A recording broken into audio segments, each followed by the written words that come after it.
यार light light light कितना सुन लिया, लाइट के बारे में कितना पढ़ लिया, क्या क्या पढ़े, अब क्या नया पढ़ लेंगे यार। ऐसा क्या ही इंपॉर्टेंट है लाइट के बारे में? अरे चली ही जाए दुनिया से लाइट तो क्या ही फर्क पड़ जाएगा। अच्छा।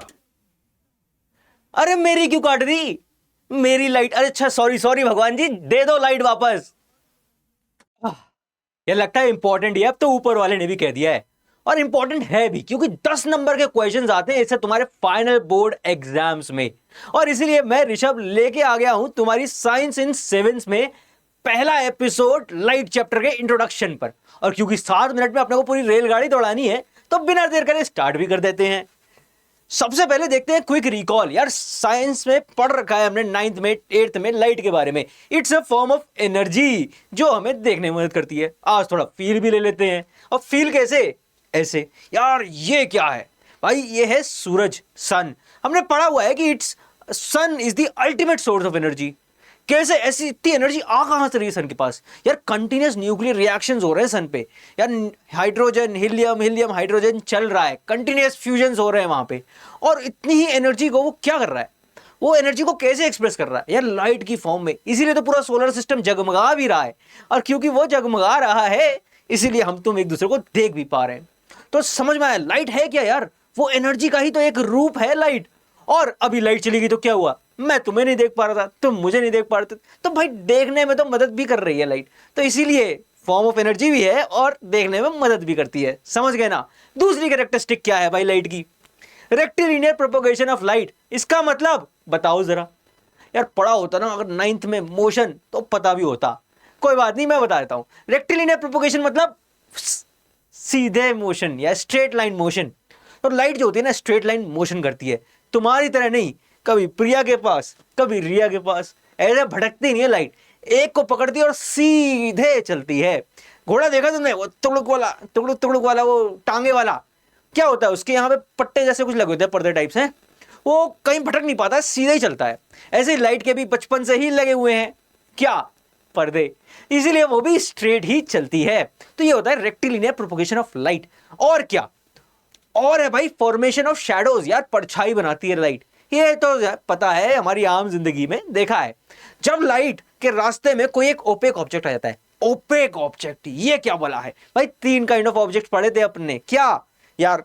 ट्रांसपेरेंट, ट्रांसलूसेंट और ओपेक। तो हम बात कर रहे हैं ओपेक की, जिससे लाइट पास नहीं हो सकती। तो जब कभी एक ओपेक ऑब्जेक्ट रास्ते में आ जाता है तो लाइट का पाथ रुक जाता है, राइट रुक जाती है उस एरिया पे, और उसके पीछे एक डार्क पैच बन जाता है, जो देखो यहां भी बन रहा है।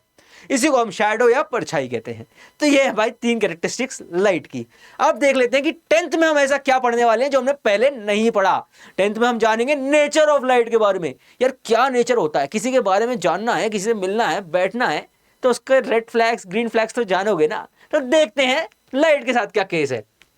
लाइट का सबसे बड़ा रेड फ्लैग है ना कि उसमें डुअल पर्सनालिटी है। डुअल पर्सनालिटी, अरे वो देखी तुम लोगों ने? अपरिचित मूवी देखी यार, मेरी तो फेवरेट थी एक टाइम पे। उसमें जो अपना कैरेक्टर होता है ना, हीरो, वो होता है अम्बी। हाँ अम्बी यार, वो कभी सीधा बन जाता है एकदम सुस्त सा मुन्नू मुन्नू करने वाला, और कभी बन जाता है एकदम गुस्से वाला, क्या अपरिचित बन जाता है, तेरे लिए नर्क में ये सजा लिखी है, ऐसे वाला। तो लाइट का भी यही कैरेक्टर है। लाइट को पहले बहुत पुराने फिजिसिस्ट जो थे, बुढ़े एकदम, वो मानते थे कि लाइट जो है ना वो वेव नेचर की होती है, ऐसे एकदम लहरों की तरह तैरती है। क्यों? क्योंकि कुछ ऐसे एक्सपेरिमेंट्स थे, कुछ ऐसी डिस्कवरीज थी जो तभी पॉसिबल हो पाई कि जब ये माना जाए कि लाइट वेव की तरह जाती है। जैसे interference of light, diffraction of light. ये हम पढ़ेंगे, अभी नहीं, 11th 12th में पढ़ेंगे, अभी बस इनका नाम ही काफी है। ठीक है? ये तभी पॉसिबल थे जब लाइट एज अ वेव की तरह मूव करे। और वेव भी कैसी वेव? कैसी वेव भाई? ऐसी वैसी नहीं, इलेक्ट्रोमैग्नेटिक वेव। वेव के बारे में तो आइडिया थोड़ा बहुत होगा तुम लोगों को, है क्योंकि हमने साउंड पढ़ा हुआ है। और sound is also form of wave. कौन सी? मतलब not a form of wave, it travels in the form of wave. कौन सी? यार मैकेनिकल वेव होती है साउंड, जिसको मीडियम की जरूरत होती है। जबकि अपनी जो लाइट होती है ना, ये इलेक्ट्रोमैग्नेटिक नॉन मैकेनिकल वेव होती है, इसको मीडियम की जरूरत नहीं होती। कैसे पता? यार सूरज से लाइट आ रही है अर्थ पे, तुम्हारी आंखों में जा रही है, तुम चीजें देख रहे हो, बीच में कोई मीडियम है क्या अर्थ के और सूरज के बीच में? नहीं है, स्पेस है, वैक्यूम है। तो इसीलिए इसको मीडियम की जरूरत नहीं पड़ती है। और ये भी देख लो, नाम देख लो इसका, इलेक्ट्रोमैग्नेटिक।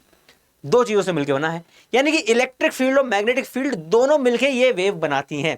और दोनों ना एकदम लड़ी रहती हैं एकदम, है वो लड़कियों वाली दोस्ती एकदम झगड़े ही रहती हैं एकदम, वैसा ही सिस्टम है। और दोनों के बीच में कुछ फेज डिफरेंस होता है 90 डिग्री का। वो अभी तुम्हें जानने की जरूरत नहीं है, क्योंकि 11th-12th में इंपॉर्टेंट होगा तब पढ़ लेंगे, अभी बोर्ड्स पे कोई रेलेवेंस नहीं है उसका, तो फालतू में नहीं पढ़ेंगे अपन लोग। ठीक है, तो ये हो गया भाई वेव की कहानी। फिर आए हमारे महानुभाव अल्बर्ट आइंस्टीन साहब। इन्होंने ना पूरी एकदम जज्बात हिला दिए पूरे फिजिक्स की दुनिया की, फिजिक्स वालों की ऐसी तैसी कर दी, मतलब जो पुराने फिजिक्स पढ़ाने वाले थे उनकी ऐसी तैसी कर दी। तो इन्होंने कह दिया कि भाई जो लाइट है ना वो वेव नहीं, वो पार्टिकल नेचर की होती है। अब पार्टिकल नेचर, अब जो पुराने लोग थे, अरे ये कल का छोरा ये हमें बताएगा कि लाइट वेव है कि पार्टिकल है, हमारे बाल ऐसे ही सफेद हुए क्या। लेकिन बता दिया इन्होंने कैसे, ये फोटो इलेक्ट्रिक इफेक्ट करके दिखा के। और ये तभी पॉसिबल था जब लाइट पार्टिकल की तरह चले। पार्टिकल भी कौन से, फोटॉन्स, फोटॉन्स जो कि थे पैकेट्स ऑफ एनर्जी, फोटॉन्स। और इसी वजह से, इसीलिए इनको 1921 में नोबेल प्राइज मिला। बहुत यार बड़ा प्राइज है, इनको नवाजा गया 1921 में नोबेल प्राइज के लिए। इनको जानते हैं हम, इनकी थ्योरी ऑफ रिलेटिविटी के बारे में से रिलेटेड भी, E=mc² सुना होगा तुम लोगों ने, है ना। तो यार ये कहानी रही है। तो लाइट, इनके डिस्कशन के बाद ऐसा क्या हुआ, फिर जंग छिड़ गई, एक तरह से दंगल हो गया। कुछ लोग जो कहते थे लाइट पार्टिकल है, कुछ लोग जो कहते थे लाइट वेव है। अब लड़े पड़े हैं, मरे पड़े हैं।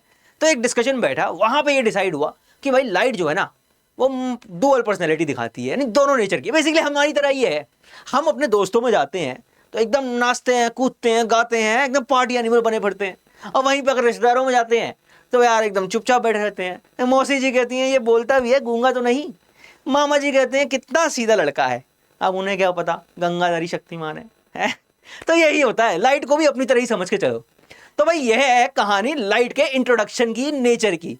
यहां पे अपन पहला एपिसोड एंड करते हैं। नेक्स्ट एपिसोड में रिफ्लेक्शन और उसके आगे की कहानी पढ़ेंगे। अगर तुम्हें पसंद आया, मजा आया, समझ में आया तो फटाफट से लाइक भी कर दो, शेयर कर दो दोस्तों के साथ, और नेक्स्ट एपिसोड मिस ना करना, इसलिए सब्सक्राइब भी कर दो। तो मिलते हैं नेक्स्ट एपिसोड में। Code breakers.